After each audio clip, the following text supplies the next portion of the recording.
that I sent in the email. So that's a reference that we'll be going over a little bit tonight, but I also have some PowerPoint slides that cover similar material as this, but I wanted you to have that document just as a reference. And a lot of this, this role of being a lead missionary couple or a site leader, it varies basically depending on where you're at and how big your site is. Some of you have fairly small sites where there's just, maybe one other missionary couple and yourself, or maybe 3 missionary couples. And then some of you, Elder and Sister Brinkle there in Mesa, you've got lots and lots of missionaries. And so this role kind of does depend a little bit on the size of your site, but regardless of your size, there's some 3 or 4 main things that I think are important for site leaders to be aware of, because you're kind of that main point of contact. And that's what we'll be talking about tonight, is how can you best coordinate and be that one touch point, both for local leaders as well as for myself and the home office in Pathway. So to start with, I'm going to share my screen, and I'll pull up this PowerPoint and we'll kind of go through it. We're going to start with this first one here, and the first role here is working with key leaders.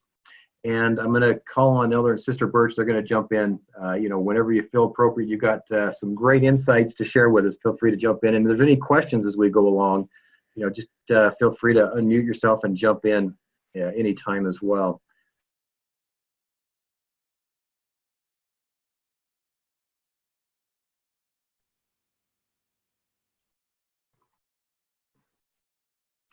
All right, so here's the first one. I'll give this just a minute to load. So just a question for you. Based on your experience thus far, what do you think it means to be a lead missionary couple at your site? I'm curious what experiences you've had thus far, as you've had this role of kind of being that main point of contact. Any thoughts or experiences that any of you want to share?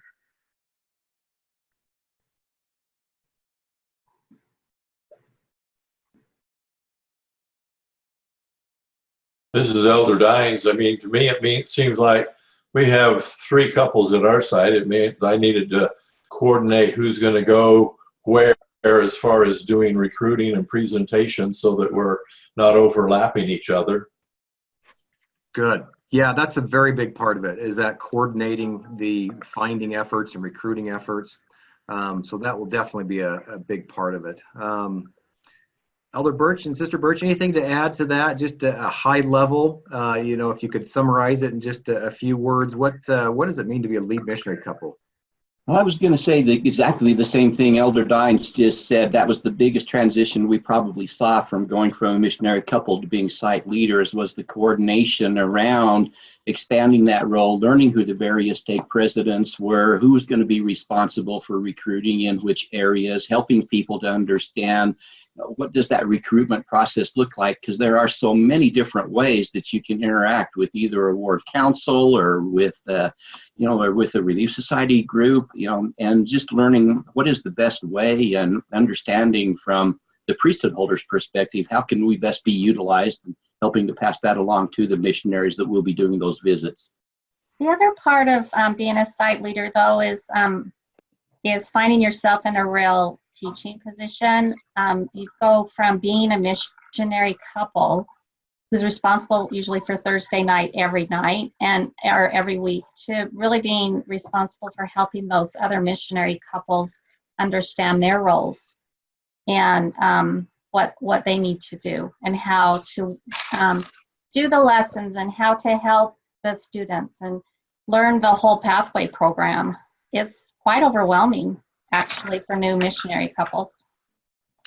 Yeah, absolutely. So I appreciate each of you taking some time tonight to hopefully ease that just a little bit. And you mentioned working with key leaders there and with priesthood leaders and kind of coordinating that. That's really one of the things I wanted to start with tonight. And our mission statement, this is actually a picture from our newly remodeled home office. And as you walk off the elevators, this is on one of the walls there in the lobby, which is our mission statement. And this mission statement, I think is interesting. If you look at this mission statement of developing disciples of Jesus Christ, and if you think about what does that have to do with the role of being a lead missionary couple for your site, I think that really is the key. Is oftentimes you do have to do a little bit of coaching and helping missionaries so that they can help their students accomplish this mission and developing them into disciples of Jesus Christ and helping them to have a great experience in Pathway. And as you know, missionaries take that key role, and then as site lead missionaries, you kind of organize and coordinate and set the pace for that culture, if you will, at your gatherings every Thursday. And so if you look at the 4 roles of a leader that's on that document, this is just kind of a quick preview of them, but we're going to talk about this first one. So we'll talk about working with key leaders tonight. We'll talk about ensuring a quality gathering, ensuring a productive site, and then coordinating student finding efforts. And so I've got enough material to take about an hour, so we should be done right close to 8 o'clock, but I'm also able to stick around afterwards if you have questions or want to visit about anything. Just know I can stick around afterwards as well.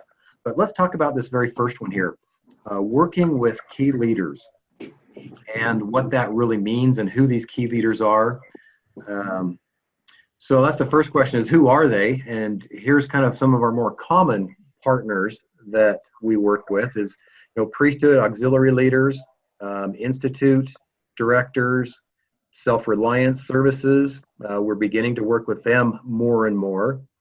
And then just, of course, other missionaries at the site. So that's who we're talking about.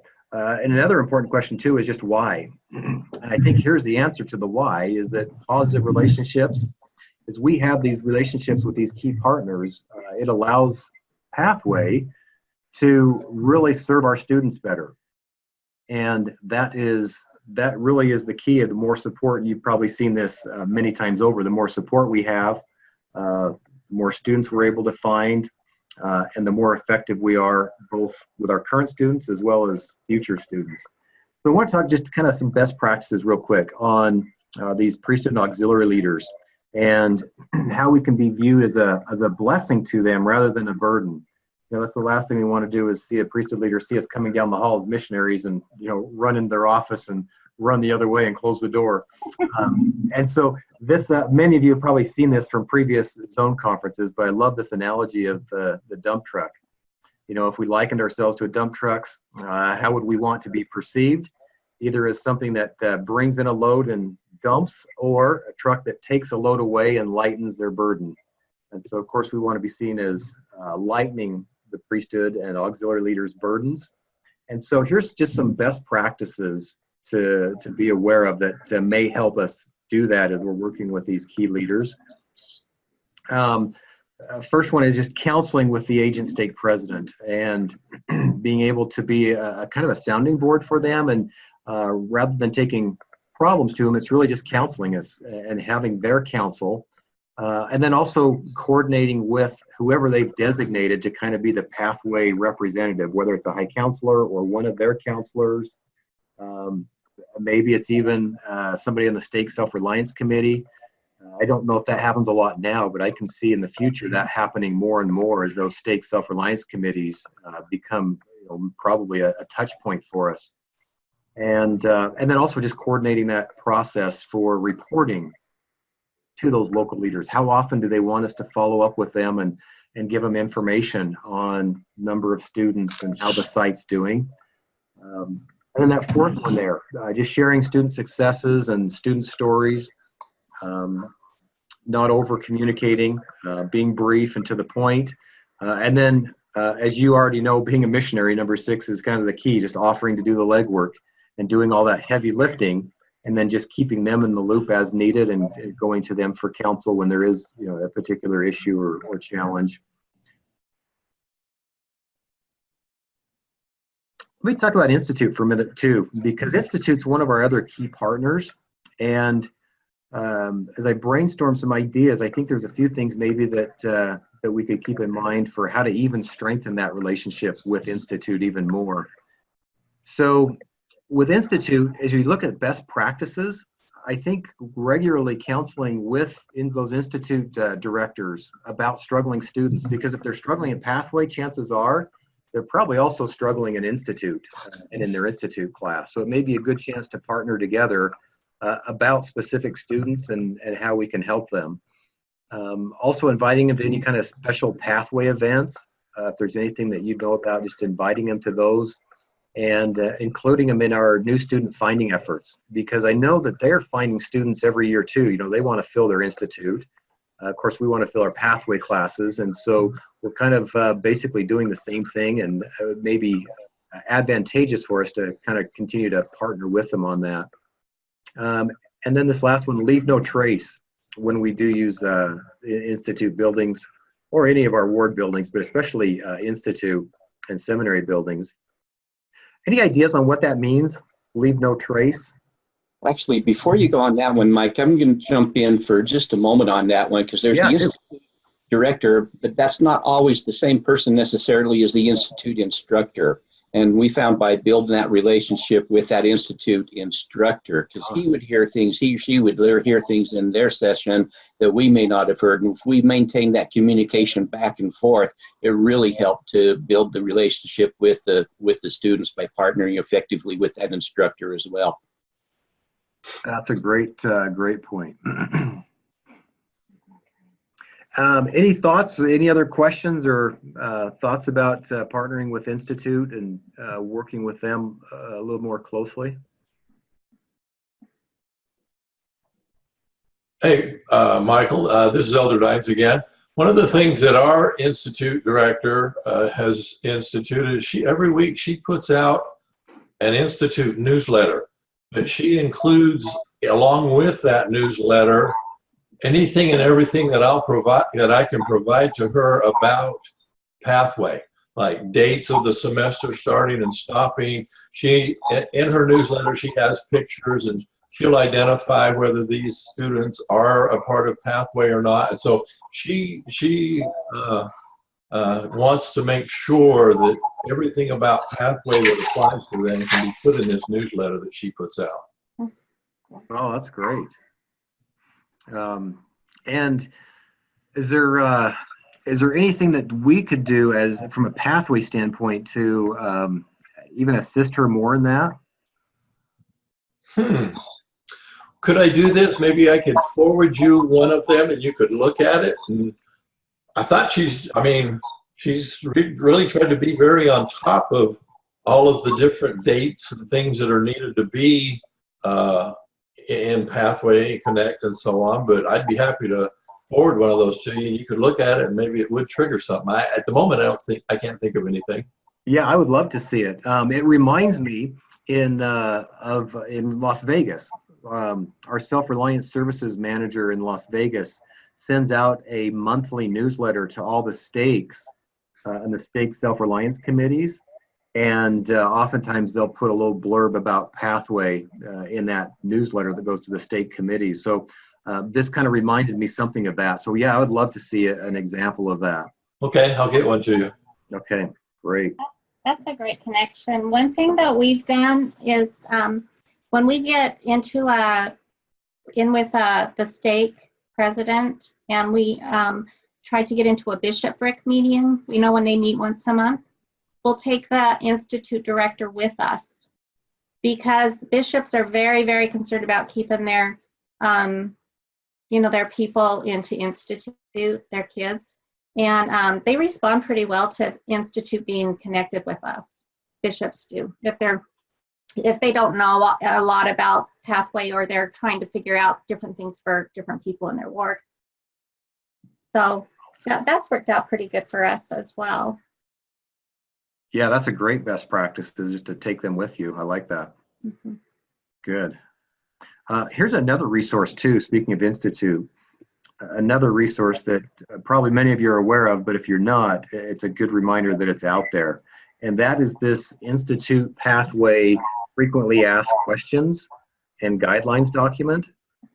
And so this has questions and then it has the answer for anything related to Institute and Pathway. So, scheduling and classes, the curriculum, transferring credits. All of these are included in this FAQ. So this is on the Missionary Services homepage. So if you go to Missionary Services, and it's under this, under the help section, there's a policies and procedures section, and it's the last one on there, just Institute FAQ. So yeah, if you haven't reviewed that or haven't seen it or haven't reviewed it in a while, pull that up. That's a great reference and covers pretty much every major question that comes up when it comes to Institute for your site.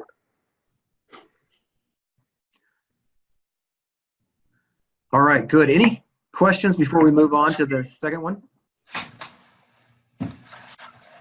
Okay. So that's the first one, is working with these key leaders. Can I ask you a question real quick? Institute. Yes, go right ahead.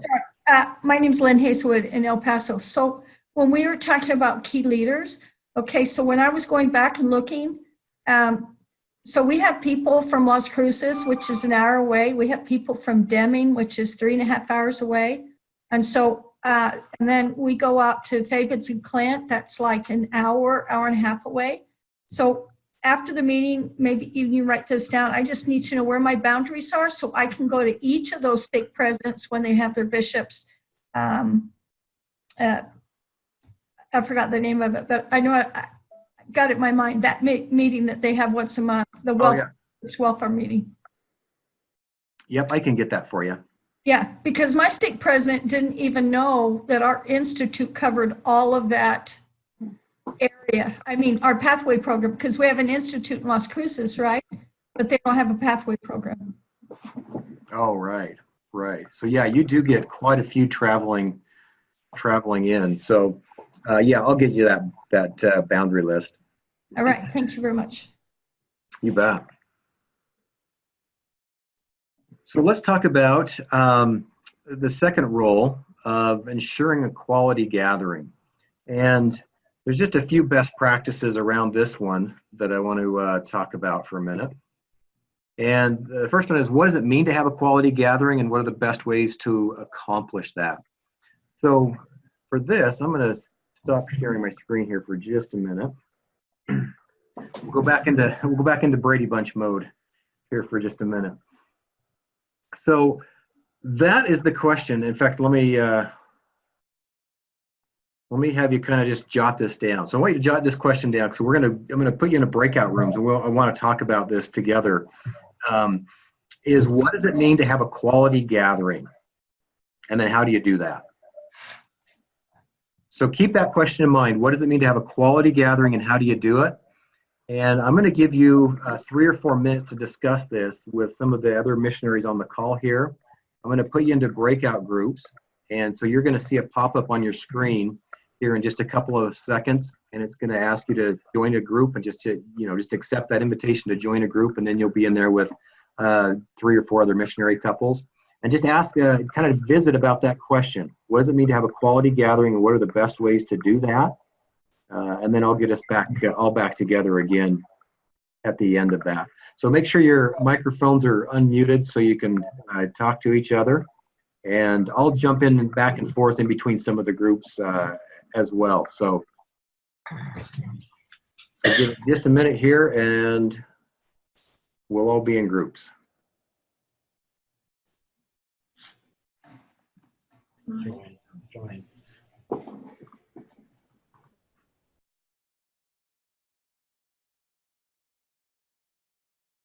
I'm supposed to accept that? Join. Yeah. And we are recording this because I want to share it with those that aren't able to make it tonight. So we're going to have to kind of teach them, because they didn't have the opportunity to be in a group and learn from each other. So I'm going to do a little bit of a debrief and just kind of share with me what some of the insights were. What are some of the benefits of ensuring a quality gathering, or what are the best ways to do that? First of all, let's talk about this, ensuring quality gathering. What does that even mean? So the question that we were asking originally was, what does it mean to have a quality gathering? So let's start there. What definitions did you come up with for what it means to have a quality gathering? Actually, we didn't talk about definitions. We just talked about the things that we could do to enhance our gatherings. Okay, just the best practices, and that's fine too. Did anybody talk about what it means to have a quality gathering? Well, we sort of touched on it, but I mean, we mentioned to make sure that the lead student was prepared, and if they needed any support, that we did that so that they went there feeling comfortable with what they're going to do. Good. So that's probably one key to ensuring a quality gathering is making sure that the lead student is, prepared and supported. Good. Right. That's a great point. Any other thoughts on what it means to have a quality gathering? Well, I would hope the spirit would be there. That would kind of ensure you had a quality gathering. Yep, the spirit is a great teacher, isn't it? And so, yeah, we got to make sure the spirit's there. That's a good one. Very I good. think it's really, it's also really important that as missionaries, we are there before our students arrive. Because if you're there before and you're greeting at the door, it changes the dynamic of the evening. And that way too, if anyone's hesitant about anything, especially if they're lead, you can help guide them. So I think coming in late or at the same time as the students sometimes is, I know it's hard because we're all really busy, but even getting there 15 minutes early helps change the dynamic, I think. So we're in the Institute building, and so I actually come an hour early. Oh, well. And I've already prepped myself to see who has done their work, who's up, like on their grades and stuff. And I've already talked to them through the week. But I come early so I can kick students out of the room that we're in. Because they're just there eating or got their feet up or doing whatever. I just remind them I'm going to have a class in there, and I tell them how many minutes that they have. And but most of our students are inactive. They're not active members of the church. Has been a really huge eye-opener. Brother Corden, what I told our group was that when I got there, we weren't doing prayers, we weren't in dresses, and we didn't start with a song. And so I asked the other leader, because I took somebody else's place, so the pathway directors come in dresses now, and we start, the over 30 class comes first, and so we do start with a song and a prayer, and then just move into the next class afterwards. Sister Hazelwood brings up a great point, and Elder Wrinkle was mentioning this too. It's about starting off right and starting those good habits early rather than waiting until you're 6 weeks in and then trying to recover from some poor habits that have already started. And for site leaders, there's another level to that. It's not just about coaching the students and getting them comfortable, but sometimes you need to coach your missionaries too, and get them to change some behaviors, just like Sister Hazelwood mentioned. So being able to work not just with those students, but keeping an eye on your missionaries that are under your supervision as well. So when you're talking about missionaries, are you talking about the regular proselyte missionaries, or are you talking about missionaries that have been set aside for the Pathway program? Missionaries that have been set aside, that you're told, as a site leader, you may not be responsible for a cohort yourself, but you might have those missionaries, couples that are, and making sure you're coaching them good as well. Okay, well, I'm actually the missionary then. Okay, You're it. you're doing the work. But I think the key here too is being able to coach new missionaries as they come in as well. Right. And always keeping that, because I think the key that I've heard here is, missionaries set the tone for the gathering. And so kind of just keeping a pulse for what's happening with the other missionaries at your site, whether you're the only missionary or whether you've got, one other couple or 10 other couples. That's kind of one of the things that we hope you'll do as kind of that main point of contact, is just ensure that quality gathering and that the tone's being set properly for each gathering, the spirit's there. So very good. Brother Corden, one of the people in our group said that the one thing that had really helped their class have a better gathering was that they were spending a lot of time building relationships by texting and emailing the students. Oh. And I put everybody on a group text. So the over 30 is on one text and the under 30 is on a different text because they have, different lessons and stuff. And to get with them so everybody's getting the same message and I'm not sending out, tons of individual texts. That's really been helpful. Good. In the That's a past, great. yeah, in the past, we have sent out a newsletter, like a blast text newsletter on Sunday evening. We used to call it Sunday Sunray. And that would just be kind of a motivator and then let people know who was doing what that week. And so I think communication is so big. It's just not a Thursday night deal. It is, you got to stay up on it. Yeah. One thing that we've asked to do is we'll ask whoever is going to be teaching the lesson what their focus is, like what part of that lesson they want to focus on. And then we'll, like if there's a certain scripture or something, we'll ask the student to read that scripture or be prepared to talk about that particular thing. That has helped. That's cool. It doesn't always happen, but it helps. No, that's a great idea.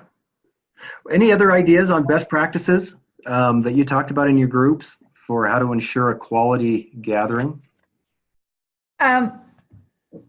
Okay. This wasn't on the quality gathering. Let's see. Oh, they said stay hands off to make sure that leaders aren't taking over. Right.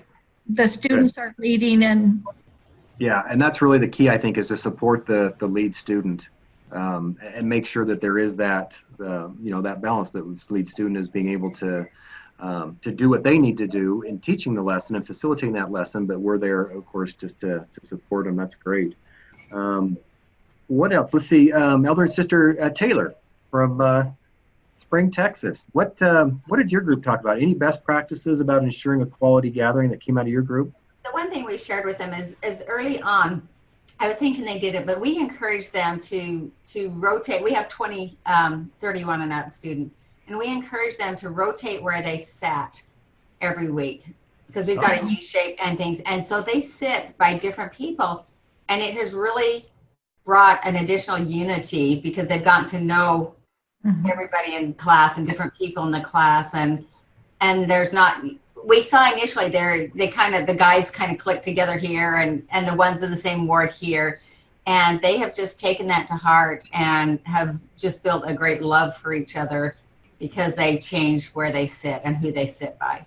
Oh, that's a great We one. have one husband-wife couple, and they never sit by each other. Yeah, they said, by the way, we're not going to be sitting by each other, but it's not because we're mad at each other. That's a good disclaimer. Yeah, but it's been really great to have them just to add to the unity. Yeah. Oh, that's neat. We actually had that for a goal and Blanding as well, but we had name tags that we put on the desk and shuffled them around. We have 6 men, and we made sure there was one in each one of those groups. Because when they work in groups, it really helps to have voices. And they've really done it.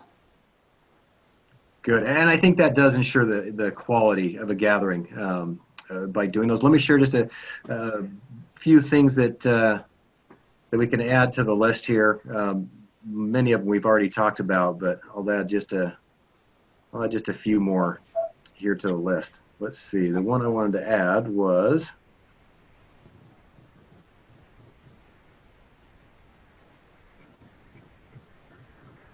okay. Best practices for ensuring quality gatherings. Here's one: visit gatherings to ensure consistency. So for some of you, this may apply more than others. But if you've got, an 18 to 30 group meeting, and then you've got a 31 plus group meeting, either next door or across the street at the Institute building, one of the things that's oftentimes helpful is just to visit those other gatherings occasionally, just to kind of get a feel for what's happening at some of the other gatherings at your site. And then looking for opportunities to provide any kind of training or education to the missionaries. We're always looking for opportunities to train. And, at the home office, we think, okay, what do missionaries need to know? And we're sometimes we're guessing, I think. And it's nice to know firsthand what do missionaries need. So as you look for those opportunities, feel free to pass them on to myself too. I love knowing what those opportunities are so we can actually create trainings that make a difference. And then the third one there, review effectiveness of the lead student feedback. Kind of take a pulse on how those feedback sessions are going at the end of the evening of your gatherings, and kind of just making sure they're still effective. And then coaching missionaries, like you said earlier, I think we mentioned this one already, but coaching missionaries not to take over during the gathering and let the lead students do it. And then just kind of a summary to create a culture where students feel safe contributing and everyone has an equal opportunity to participate. So,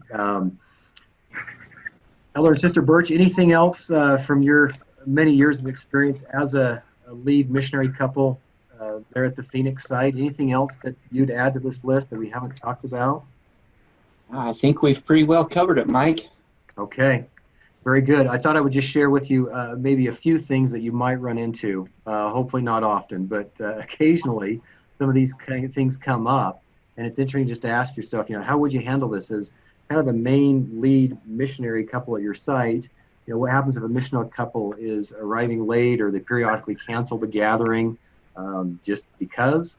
Or what happens if during the gathering, one of the other missionaries at your site periodically takes over the lesson and, talks for a significant amount of time or starts teaching instead of... I can cover one, the first one.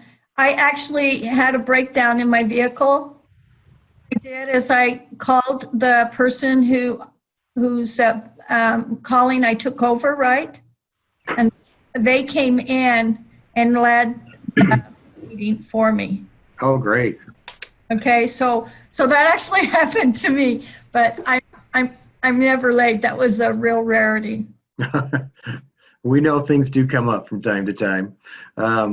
So it's just something to keep in mind. One of the roles, I think, of ensuring a quality gathering, one of the hats that you play as a lead missionary is just as a coach and just providing feedback and helping the other missionaries at your site as well. So let's move on to the next one. So here's the third role, is ensuring a productive site. And does somebody have the handout here that could read that paragraph right under at the bottom of the page, paragraph about ensuring a productive site? Can do it. Lead missionaries are the main point of contact in the local area for the other missionaries, local leaders, and the area manager. Coordinating training and managing missionary efforts promotes consistency, allows missionaries to be effective and successful while ensuring the quality of the program. Okay, so we're really talking about the first one we just finished talking about is the gathering specifically and ensuring that every Thursday night, missionaries are doing their part and setting that culture and creating a place where the Spirit resides. Now we're talking about really just the health of a site. If I was to ask you, what's the health of your site in general? We're talking about a productive site. And we talk about site health sometimes at the home office, but we're really just talking about productive sites. And so from that paragraph there's a couple of key points I think that come out at that, which is I think the word coordinating is a key. We could send and do all the coordinating either from myself or from anybody at the home office or even with local leaders. We could say, we'll go coordinate with all the Pathway missionaries. And whether that's, 2 missionaries or 6 missionaries or 10 missionaries, it gets hard and difficult to coordinate with so many people. And that's really where this structure came from, is just from a need to coordinate effectively. And we found that if there was one person or one missionary couple at every site that we could do that coordinating with, and then you could pass on that information to the rest of the missionaries at your site, that it was much more effective. And so that's one of the main parts of this role of a site, the missionary couple or a site leader, is to be that point of contact for coordinating. And let me just kind of go through a few kind of things that you could do to make sure that your site is productive as possible. And one of those is to hold site meetings. Just get together with the other missionaries at your site. Oftentimes, if one couple, if you're doing, for example, the 18 to 30 group, and another missionary couple is, facilitating the 31 plus group, oftentimes that's happening at different buildings. And so those two couples, you don't get a chance to interact very much, let alone, counsel together and talk about problems and student issues and how you could do things differently. And so by having a site meeting where all the missionaries at the site get together on a regular basis, I think we have a great opportunity there to share learnings, to learn from each other, to counsel together, solve problems. I think that's one of the best things we could do. And by regular, it can be as often as you want. I think one of the best practices that we've found is about once a semester is a great frequency, at a minimum, at least once a semester, to be holding those site meetings.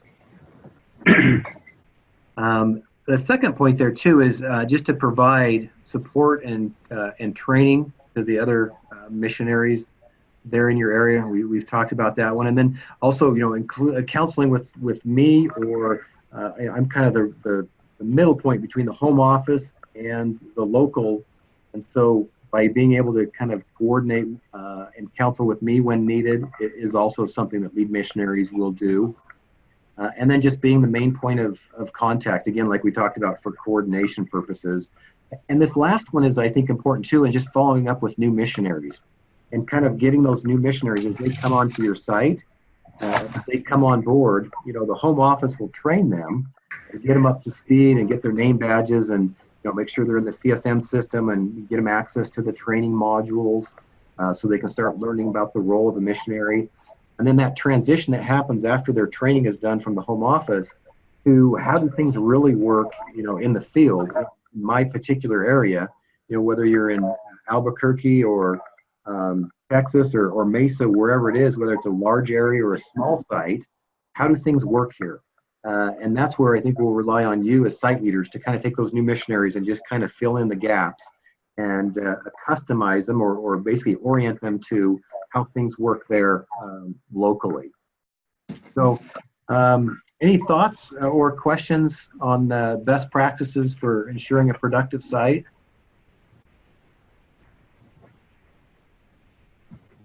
I think just one comment I have is just to remember, if you're a site manager, missionary, that you're mentoring those other missionaries all the time.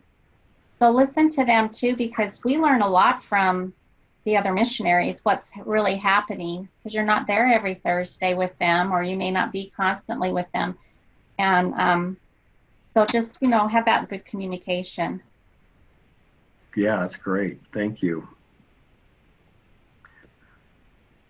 So we talked about this one too, being a main point of contact. As part of being a main point of contact, whether it's local leaders that contact you asking for questions, because your name is listed on the website as the main contact there, you've probably noticed that in the PATH system, it requires us to designate an L or a P. And so the L is just who's the lead missionary couple in each site. And early on, this is really what kind of geared us towards this idea of having site leaders, is the system kind of forced us to do that, because on the website, we have to list one missionary couple as being the main point of contact for students or prospective students to contact. And so you'll see that in PATH that there's that L designation as the lead missionary. But then there was also the P, which stands for the primary. So even though it's a missionary couple, the system also just needs one name and one phone number. And so that's where the P or the primary comes from. But you really are that local point of contact. And as well as for the other missionaries, oftentimes other missionaries kind of do look to you, like you said, Sister Birch, they look to you for direction and questions. Of course, we have missionary services, and they're always welcome to call missionary services, but sometimes it's nice just to call somebody local. And so they may contact you. So I wanted you just to be aware of a few tools that you have. This first one is just the missionary services webpage. If one of your missionaries at your site comes to you and says, hey, I understand you're the site leader and I have this question and you don't know the answer, this is one great place to go to. Is you can call missionary services or send them an email, or you can just look up information here on the missionary services webpage. There's lots of stuff here, especially in this quick links. I use this quite a bit, actually. because the quick links is a great reference, and of course the dates and deadlines document right below that also has some great information. So this is a good resource for you to go to if you get asked a lot of questions. Of course, the Pathway Handbook also has a lot of information. Sometimes it has too much information, but there's one tool I wanted you to be aware of. If someone asks you kind of a policy or procedure type of question, you're not really sure what the answer is, you can actually do a search here in the handbook. So the handbook has this search field, and so if you type in a keyword there, it'll do a pretty good job of directing you to which part of the handbook that particular policy is in. So those are the two biggest resources that I would just remind you of, but always feel free to reach out to Missionary Services as well. And then the last point, the last role is to coordinate the student finding efforts. And we're not going to spend a lot of time on that tonight. We will be doing that more in the future as we get closer to summer, when things really ramp up when it comes to recruiting and finding students. We'll be doing, there's a whole training that we will be doing on finding students. But I guess the key to understanding is just as the lead missionary at your site, you will be kind of coordinating all of those finding efforts for this upcoming fall semester. One thing I did want to touch on too, going back just on ensuring a quality gathering, I want to give you an update too on virtual pathway. This will be affecting some of you more than others, but one of the groups that I jumped into was talking about Skyping. And is it, if students cannot attend a gathering, is it okay for them to Skype in? And we used to allow them to do that early on in Pathway. We no longer allow that because what we found is it actually became a big distraction. And so even though it may not be a distraction for the person Skyping in, it really became a big distraction for the rest of the class. It just had way too many opportunities for problems and became a distraction. Oftentimes, kind of ruined the spirit of the gathering. And so that's why Skyping into gatherings is no longer an option. However, we are now piloting, or have been approved to pilot everywhere domestically, this idea of virtual gatherings. And so there's some emails that have gone out, and you'll probably continue to get emails about this idea of virtual gatherings. The program works the same. It's still the Pathway Connect one-year program, but now we're giving certain students the option of gathering virtually. So students that live in very remote areas that will never really be able to travel to a Pathway site, just because they're, much further than just an hour away. They're an hour or 2 hours away from a physical Pathway location. We're now giving them the option to join Pathway and just to do their gatherings virtually. And so what the key to this is, we're just beginning this, and so we're learning a lot, and we're piloting it beginning this winter semester. But we've identified these stakes that are very remote, that don't have Pathway and probably never will. They've been approved to do virtual. So students from those approved stakes will be able to join Pathway and just do their gatherings virtually with other students from remote areas. And so just wanted you to be aware of that. It's something that we're being very careful with because, of course, we don't want to cannibalize our existing face-to-face gatherings. And so this is not a tool of convenience of, I know I'm only 20 minutes away from the Pathway site, but, I don't feel like driving down there tonight, so I'm just going to Skype it in. I'm just going to do a virtual tonight. It's not that. So just know that one of the requirements to be an approved stake is you have to be more than an hour away from a physical gathering location. That's the first kind of preliminary qualification that we looked at. Hopefully in the future we'll be able to get it down, instead of stake by stake, we'll be able to get it down to ward or unit by unit. That's our goal, but to start with for this winter, we just kind of had to go stake by stake, and we just looked at those stakes that didn't currently have Pathway, that were so remote. But just know that's an option for those remote areas. It's called, virtual gatherings. So it's not called Virtual Pathway. It's still Pathway Connect. It's just with a virtual option for those students in remote areas.